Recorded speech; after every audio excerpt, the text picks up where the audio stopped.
ஆந்திராவில் ஒரு அதிர்ச்சிகரமான சம்பவம் நடந்திருக்கு. ஒரு 9 வயசு குழந்தைய 14-15 வயசு மதிக்கத்தக்க பசங்க 3 பேர் சேர்ந்து நாசம் பண்ணி அவங்க பெத்தவங்க துணையோட அந்த பாடியை ஒரு ஆத்துல டிஸ்போஸ் பண்ணிருக்காங்க. போலீஸ் புடிச்சு விசாரிச்சதுல அவங்க சொன்னது, நாங்க யூடியூப் வீடியோ பார்த்து பண்ண அப்படின்னு ஒரு ஷாக்கிங்கான விஷயத்த சொல்லியிருக்காங்க. கனடியன் யூனிவர்சிட்டி ரிசர்ச் படி ரொம்ப மொபைல் போன் யூஸ் பண்ற அந்த சிறு வயசு பசங்களுக்கு பாத்தீங்கன்னா மண்டேல டோபமின், செரட்டோனின் மாதிரியான அக்ரஷன், ஆங்ஸைட்டி எல்லாம் கண்ட்ரோல்ல வச்சிருக்கிற லிக்விட் எல்லாம் சுத்தமா ட்ரெயின் ஆகுதுன்னு கண்டுபிடிச்சிருக்காங்க.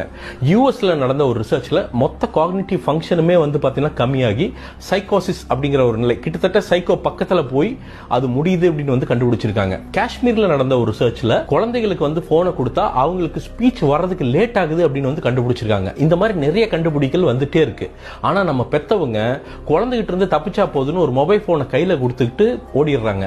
சாப்பாடை ஊட்டுறதுக்கு குழந்தைகளுக்கு மொபைல் போனு, அழுதா மொபைல் போனு, இல்லாட்டி ஐபேட்